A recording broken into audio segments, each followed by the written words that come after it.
about how to use the Horadric cube. We're just going to do an exploration of it. I'm not going to focus on any specific thing you can do. I'm just going to show you a wide range of things you can do to get an idea of what the Horadric cube does. So first thing I'll show you, one of the neatest things is that you can make a basic item. So even the ones that are lowest on the scale that you don't think are good, you can make into a unique. All you need is enhanced primordial dust and raw primordial dust, and these materials drop pretty regularly. The enhanced primordial dust is more in the higher torment levels, but you can still get some. So we select upgrade to unique, and then we click transmute, and that gives us something that I did not expect to get. We have a greater ancestral, even though it's only 1 star. And it says you are always berserking. You'll take 200% increased damage as burning over 8 seconds. While burning, berserking grants an additional 120% increased damage. That is a good deal. So we're going to go ahead and do some work with that in a bit. But first, let's continue to show you what we can do. Then you can take mythic items, and you can re-roll the unique power. You can do this with any unique item. So we're going to go ahead and re-roll it. Oops. Usually what it'll do is it'll change the affix that you get. And usually the one that's a better example of that. So, right now we have Rupture, very emphasized. We click Unique Power Reroll to see if we can get something better. And it went up. It went up from 90% to 93%. So, a marginal benefit, but still something that's better than what we had. Then, every item that is rare, it might have something you like. Like, for example, I'm using a lot of critical strike damage multipliers on my items. You can see I've really emphasized that.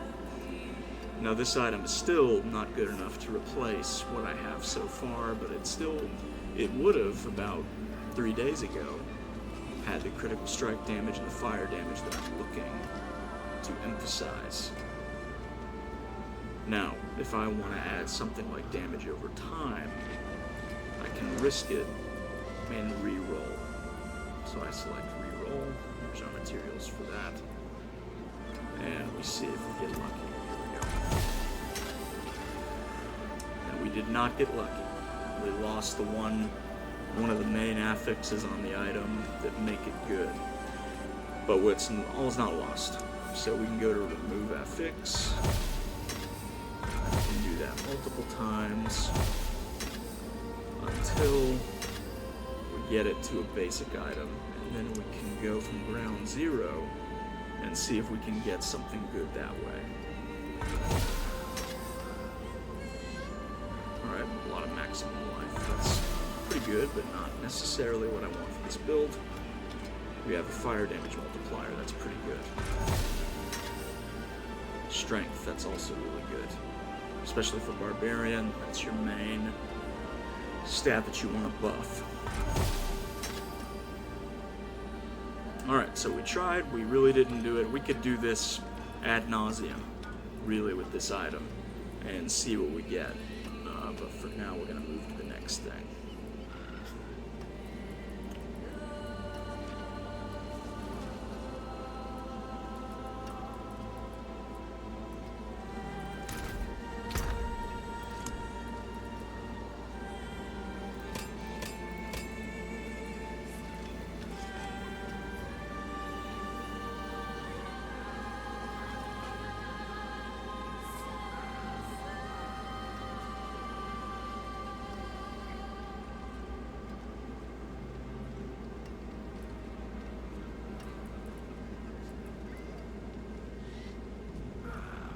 Alright, so we come over here, we can place 3 of these in,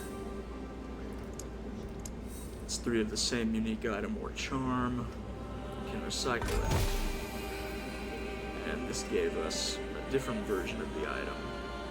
It was marginally better, with weapon damage, strength, physical damage, and death blow emphasized.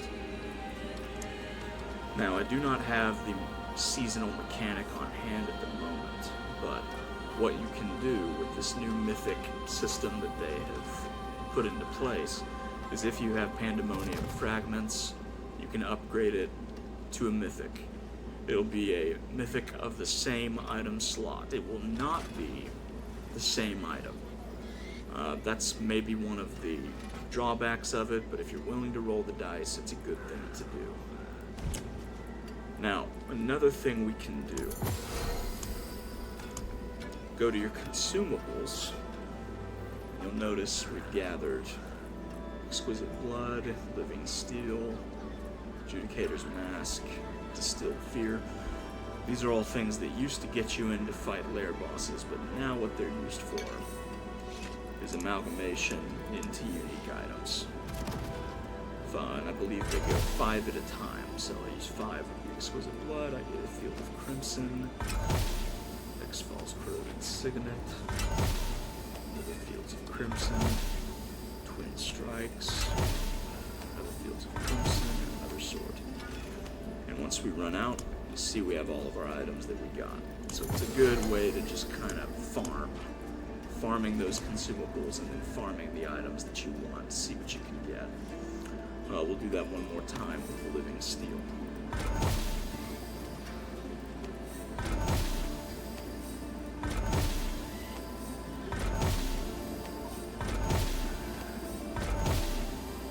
This is really a good thing to have, because if you don't have the keys to go fight a lair boss, you can still see if you can get a good selection of their equipment